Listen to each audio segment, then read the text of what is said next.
Last time on Dragon Ball Z, Earth's remaining special forces found themselves in extraordinarily dire straits. Goku, known as the hero able to rise to near any occasion, found himself at a loss in front of the terrible might of Kid Buu. Even with his companions doing all they could to buy him some time, he could not seem to muster the energy necessary to finish the job. In an uncharacteristic show of bravery, Hercule Satan stood his ground, then crawled on it, also giving everything he had, seeing his fellow warriors on the fence and almost completely tapped out. This encounter with Satan brought out the last vestiges of the Majin Buu the crew had grown accustomed to, who, upon awakening, took up arms against himself, ready to delete anyone that would lay a hand on his greatest friend. But even Buu was no match for the primordial horror that was Kid Buu, quickly losing the advantage of a surprise appearance and becoming yet another victim to add to the roster. To the surprise of all around, it was Vegeta that emerged as the beacon of light in the quickly darkening situation. Calling upon the aid of the Kais and Dende to use the Namekian Dragon Balls to bring back Earth's population and use the collective might of the planet to create the mother of all spirit bombs that would take out Kid Buu for good. After setting all the pieces in motion, Vegeta called upon the people of the Earth, giving his best Coach Carter speech and pleading to the better sensibilities of humanity to put aside their needs for a moment to save their own lives. And though Vegeta already knew of the stubbornness of Saiyans, he quickly learned that Earthlings were not far behind, with the Genki Dama receiving an immediate boost from their small circle of companions, but the Earth as a whole by and large ignoring his request for help in the final hour. With Earth seemingly turning a blind eye to its own health and safety, what hope did the Z crew have left? Vegeta couldn't believe his hairline. After all Kakarot had done, even when their very existence was on the line, Earthlings couldn't get off their phones for the 10 seconds necessary it would take to save themselves. Don't believe that voice, dude's an asshole. Yeah, Loki might be Bobby. Facts, dude yelling sounds like he's short too. As Vegeta prepared to call upon Kai to take him to Earth and finish up what he intended to do in Season 1, the state of Big Body Buu caught his attention. Fellow was getting his second chin pushed in, and it was only a matter of time before their last line of defense shattered. Hercule, seeing that his buddy was on his last leg, threw a rock in a desperate attempt to distract KB from the final blow. Unfortunately for him, this worked, and now Buu's focus was starkly aimed in his direction. Worse, though, was upon shifting his attention, he noticed a massive orb in the sky and decided he didn't want to see what that whole thing was about, so he would just end the movie now. With no choice left, Vegeta told Goku to take the phone. It was now up to him to convince the people that they were worth saving because he had to stall Buu, and quite frankly, he had enough of talking to the people of Earth for 2 lifetimes. As Vegeta rushed into the belly of the beast, Goku got on Kai's smartphone and pleaded for help as well, literally begging for those on the planet to share their energy because it was now or never. In both animation and the manga, this section goes crazy hard and hits this fella right in the nostalgia. As our view returns to the planet, we shift locations quite a bit as the perspective shifts to callback after callback, giving screen time to some of the people still left on Earth that Goku has saved in his escapades over the years, including the native homies he was looking to protect from Tao's tyranny, Android 17 looking as dapper as ever, enjoying his new wildlife country boy phase, and the way he just cocks his arm to the side to give his energy kills me as well. And the homie Ader from back in the OG series, just a number of cool callbacks that add so much weight to this moment with Kid Buu. This wasn't just another attack to get the good guys out of a bind with the villain. What we were seeing now was an act of karma. All the goodwill that Goku had built up over the years coming together in a tangible way to give him the strength he needed to overcome the greatest adversary he had ever faced. Hey, at least this guy sounds a bit nicer. For sure, but it's still a trick. Don't give him your energy. For some reason I get a feeling this guy doesn't take care of his kids. Slander aside, even this wasn't enough, as the bomb definitely received a boost, but it still wasn't the kind of energy needed to finish things. Goku in his panic grew confused. So what was the matter? Why wouldn't the people of Earth find it in them to trust him? Even the normally patient and lighthearted Goku was beginning to lose his patience, thinking out loud if the people of Earth really were idiots if they refused to accept the reality that this was their final chance. Hearing that, humanity became embroiled in petty arguments, and it seemed that the end had truly come. The terrified Satan went from scared witless to filled with a righteous fury upon hearing the foolish banter of the people on his planet who, ironically enough coming from Hercule, couldn't seem to shut up long enough to get out of their own way. Oh my god, I've never been so annoyed in all my years of living. What the hell is wrong with all of you?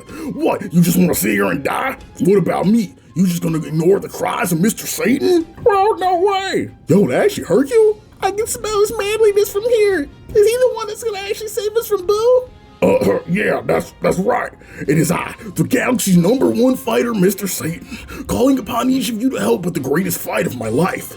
The people's shape is strong, but so is the evil I'm now fighting against. If you ever really had love for your champion, put your arms to the sky and give me your energy right now. Satan, Satan, Satan! Earth erupted in cries for the champion of the people. The greatest fighter of all time, the man who had once saved them from the evil cell, was now putting it all on the line for a repeat performance, and all he was asking of his people was to put their hands in the sky? Say less. I know it's been a while, but on KGM's request, it's time for another editor's interlude where I explain the fun fact me and KGM came across the other day, that Mr. Satan is a stage name, and that the champion and protector of Earth's real name is Mark. Do what you will with that information, now back to KGM. There are so many layers of what makes this part such a good one, but I'll just touch on a few. This is a really satisfying climax to the arc, homies. Not only because we get that moment with Goku where his good karma was paid for by the people he saved, but how it ties in so well with Goku's wishes all the way back in the Cell Saga. For some years now, Goku had come to realize that while it was great he had the strength to protect the planet he called home, it wasn't really sustainable or appropriate for him to be the Earth's last and only line of defense. So he worked hard to cultivate the ways the Earth could be able to save itself from future threats in the long run. It began initially with passing the torch to his son, but as time passed and circumstances helped him realize that putting this burden on son Gohan may not be the best fit, he placed his faith in Generation Alpha, helping Coach Goten and Trunks, who were next up to bat, and with their latent abilities coupled with their good hearts, saw them as a shoo-in for the protector role for years to come. And while there may still be time for them to fill those boots at some point, their youth and immaturity meant that they too, at least for the moment, were not the right answer. So since being resurrected, Goku basically had to resign himself to the reality that I guess I'm the only one, besides Satan of course, with the qualifications to really meet the challenge for this Earth Protector gig. Then Majin Buu comes along and the script gets flipped. Goku's unstoppable force has finally collided headfirst into an immovable object, and for the first time, it appears that Goku has met an obstacle he wasn't ready for and had no plans brewing to deal with. But Vegeta's plan is what really brings this full circle. Vegeta's idea to utilize a Genki Dama to salvage the situation is the ultimate vindication of Goku's ethos. Vegeta, a man he once fought as a bitter enemy and represented the greatest threat the Earth had ever known at one time, through Goku's natural empathy and better judgment, he was spared and put into place the plan to save the Earth. Not only that, but his plan to save the Earth was to allow the Earth to save itself. In the moment where Goku's confidence faltered, Vegeta was there to pick up the pieces and remind him that his original efforts were wise. The Earth was in need of a guardian, but maybe what it looks like was a little bit different than what he thought at first.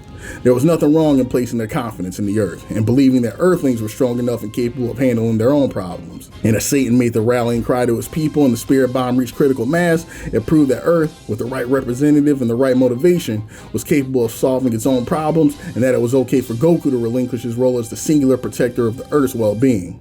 Shifting back to the homie, as Goku realized that the spirit bomb was now at a point where it could end things, Vegeta was down for the count. An absolutely cruel twist of fate. The energy they needed was now there, but in order to strike the final blow, he was being asked to finish off one of his closest friends who afforded him the opportunity in the first place. As Vegeta passed out from the damage and Goku made up his mind that he would rather the fight be lost than end the prince's life, it was Hercule Satan coming in yet again as the Arc's MVP, racing across the battlefield and picking up Vegeta's incapacitated body so Goku could launch the bomb.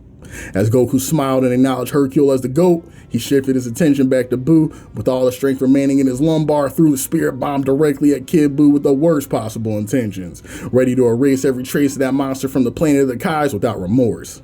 Buu attempted a Kamehameha, but it was futile. That attack was too strong, and before Buu knew it, the Dama was upon him. But strangely, even after the attack clearly made contact, Buu appeared to be standing his ground.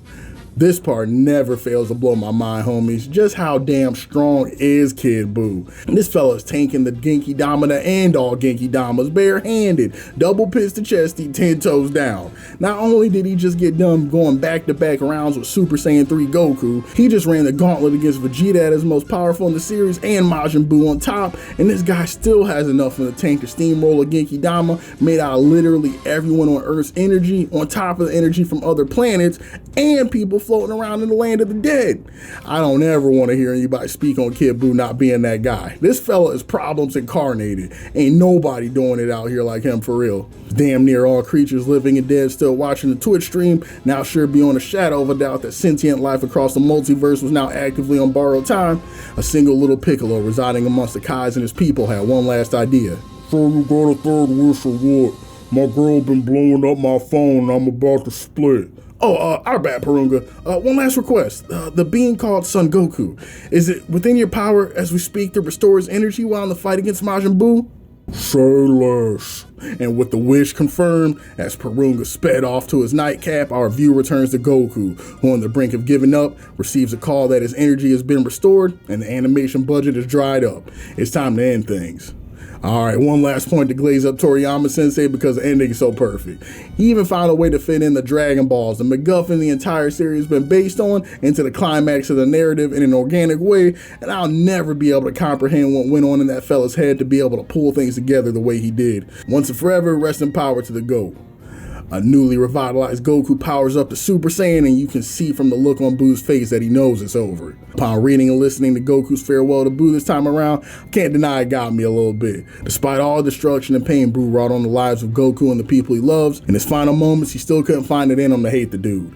He literally sends Boo off with a prayer, acknowledging just how much he accomplished achieving his level of strength all his own, and when the wheel of incarnation spins again, he hopes Boo's Black Air Force energy dissipates just a bit so they can box again. And Goku promises that when that day comes, he'll be ready.